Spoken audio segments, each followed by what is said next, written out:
नमस्कार, देश की बात कार्यक्रम में आप सभी का स्वागत है। मैं मनीष कुमार। आज हम बात करेंगे इलेक्टोरल बॉन्ड पे। आखिर इलेक्टोरल बॉन्ड होती क्या है, इसके क्या यूज है, क्या इस्तेमाल है इसके, इस पे आज हम बात करेंगे। इलेक्टोरल बॉन्ड को कैसे खरीदा जाता है। आपको सुनने में लग रहा होगा बॉन्ड बॉन्ड वर्ड कुछ मिल गया, कुछ जाना पहचाना सा वर्ड लग रहा होगा। आप जब बैंक में एफडी करवाते हैं, फिक्स डिपॉजिट करवाते हैं, तो आपको बॉन्ड मिलता है, बॉन्ड पे साइन करवाया जाता है। जो बॉन्ड होता है, तो आप समझ गए होगा बैंकिंग से रिलेटेड चीज है बॉन्ड। इलेक्टोरल मतलब चुनाव से रिलेटेड चीज है। तो चुनाव और बैंकिंग जब मिल जाती है, इलेक्टोरल बॉन्ड, आप इसको एक कागज का टुकड़ा बोल सकते हैं। लेकिन यह कागज का टुकड़ा 1,000 रुपए से लेके 1 करोड़ रुपए तक बन सकता है।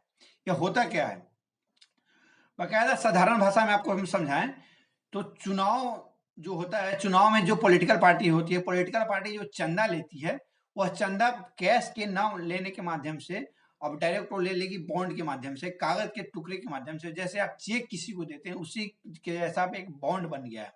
जो बॉन्ड खरीदने के लिए आम जनता खरीद सकती है, या कोई बिजनेस कॉर्पोरेट हाउस खरीद के उसको दे सकता है, उस पार्टी को, उस पॉलिटिकल पार्टी को डोनेशन दे सकता है, कैश नहीं दे सकता है। तो कैश देने की सीमा घटा दी गई है कि पहले 20,000 थी, अब 5,000 या 2,000 रुपए, ऐसा 2,000 से कम देते हैं, ज्यादा देते हैं तो आपको बॉन्ड बनवानी पड़ेगी। कहीं 1,000 से बॉन्ड स्टार्ट हो जाता है। अब आते हैं बॉन्ड खरीदते कहां से हैं। मान चलिए कागज का टुकड़ा आपको बनवाना है, उस कागज के टुकड़े का इतना महत्व होता है कि आप उस कागज के टुकड़े को उस पॉलिटिकल पार्टी को जाके देंगे जिसको आपको देना है। सॉरी। अब मान लीजिए बॉन्ड खरीदेंगे कहां से। बॉन्ड खरीदने के लिए आपको सबसे पहले एसबीआई के जो ब्रांच है वहां से आपको संपर्क करना होगा। वहां से आप उतना पैसा आप उसको देंगे, आपको बॉन्ड बना के देगा। उस बॉन्ड को आप पॉलिटिकल पार्टी को डोनेट कर सकते हैं, जिस पॉलिटिकल पार्टी को चाहे। यह बॉन्ड खरीदने का टाइम क्या होता है। बॉन्ड खरीदने का टाइम होता है, जितने भी क्वार्टर होते हैं, साल में 4 क्वार्टर होते हैं, जनवरी, अप्रैल, जुलाई और अक्टूबर, 4 क्वार्टर होते हैं। इस क्वार्टर के पहले 10 दिन में बॉन्ड को खरीदा जाता है, सिर्फ एसबीआई के ब्रांच से। उसके बाद आप बॉन्ड खरीद नहीं सकते हैं, और बॉन्ड खरीद के आप उस पार्टी को दे सकते हैं जिसको आपको मन है। दूसरी चीज, बॉन्ड खरीद सकते हैं आप 1,000 रुपए से लेके 1 करोड़ रुपए तक। उससे न कम खरीद सकते हैं, न 1 करोड़ से ज्यादा खरीद सकते। बीच में आप कितना भी खरीद ले, 10,000 खरीद ले, 1 लाख खरीद ले, 2 लाख खरीद ले, 5 लाख खरीद ले, लेकिन आप उससे ज्यादा 1 करोड़ से ज्यादा बॉन्ड परचेज नहीं कर सकते हैं। न ये 1,000 से कम का बॉन्ड परचेज आप कर सकते हैं। ठीक है। दूसरी बात, बॉन्ड जो आप खरीद सकते हैं और आप देंगे आप किसको। भारत में करीब, अगर ऐसे बात करें तो 1,000 से ज्यादा अनरिकॉग्नाइज्ड पार्टी है, पॉलिटिकल पार्टी की बात कर रहे हैं। अनरिकॉग्नाइज्ड मान को वो वैलिड नहीं है, उसका जो रजिस्टर पार्टी नहीं है, आप उसको नहीं दे सकते हैं। जो political party under section 29A representation of people act 1951, जो 29A सेक्शन है रिप्रेजेंटेशन ऑफ पीपुल 1951 के तहत जो रजिस्टर पार्टी, उसी को आप ही दे सकते हैं।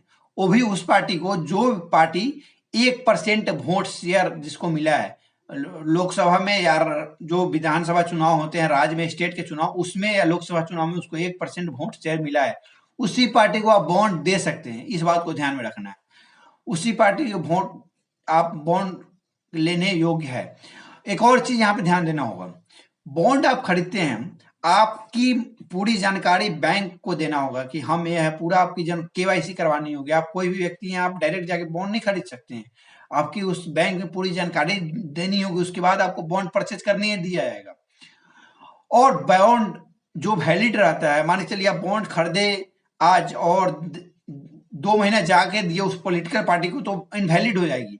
15 दिन के अंदर उस पॉलिटिकल पार्टी को परचेज करने के 15 दिन तक ही वह बॉन्ड वैलिड रहता है। 15 दिन के बाद वो बॉन्ड इनवैलिड हो जाता है, वो कागज के रद्दी के समान हो जाता है।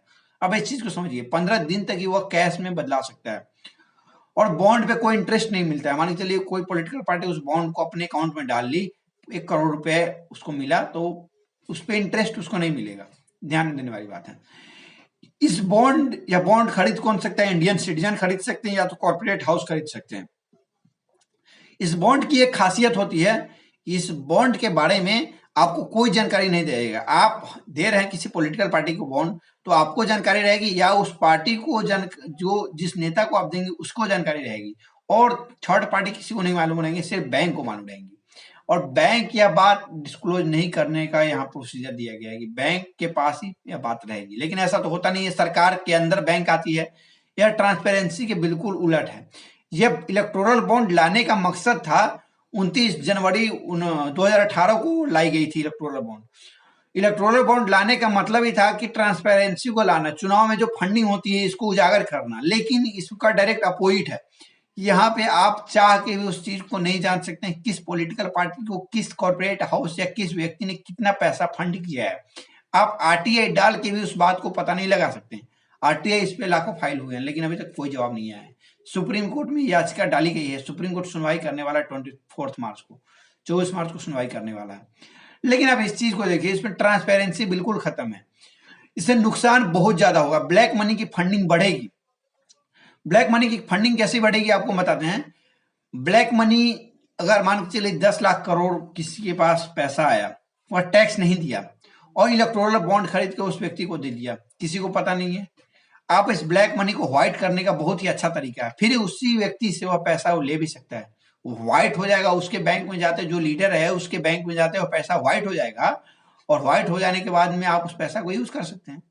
तो आप यह ब्लैक मनी का व्हाइट मनी में करने का एक तरीका है इलेक्टोरल बॉन्ड। साधारण इस चीज को नहीं समझिए, बहुत ज्यादा एक कहें तो ट्रांसपेरेंसी के नाम पे बहुत ज्यादा धोखाधड़ी है। अब एक चीज को और ध्यान दीजिए, यहाँ पे एक चीज ध्यान देने वाली बात है। 2019 में लोकसभा चुनाव हुए, उस चुनाव में सबसे ज्यादा बॉन्ड मिला बीजेपी को। बीजेपी को पूरा कैश डोनेशन मिला था 2410 करोड़ का, पूरा डोनेशन मिला था। इसमें 1400 करोड़ का सिर्फ उसको, 1401 करोड़ का, 1410 करोड़ का इसमें सिर्फ बॉन्ड इनको मिला था, जो कि इलेक्टोरल बॉन्ड के अलावा पैसा आया था। सबसे ज्यादा बीजेपी को मिला था 2400 करोड़ और इसमें 1400 करोड़ इनको इलेक्टोरल बॉन्ड के से मिला था। कांग्रेस को मिला था 918 करोड़, जिसमें इनको 41% पैसा आया था इलेक्टोरल बॉन्ड से, जिसकी कीमत थी 383 करोड़, माने 383 करोड़ रुपए इसको बॉन्ड से मिला था। तो बॉन्ड से ज्यादा नुकसान होता है, बॉन्ड से ट्रांसपेरेंसी खत्म होती है, इस बात को आप समझिए। बॉन्ड से ब्लैक मनी को व्हाइट करने में बहुत ही ज्यादा फायदा होता है, बहुत आसानी से कर सकते हैं आप इस चीज को, किसी को पता नहीं चलेगी। अब कैसे पैसा, हवाला और मनी लॉन्ड्रिंग क्या होती है हम अगले वीडियो में आपको बताएंगे। हवाला मनी लॉन्ड्रिंग को कैसे व्हाइट ब्लैक किया जाता है, ब्लैक पैसा को कैसे व्हाइट मनी में कन्वर्ट कर दिया जाता है, अब इस चीज को हम समझाएंगे नेक्स्ट वीडियो में। तब तक के लिए थैंक यू सो मच।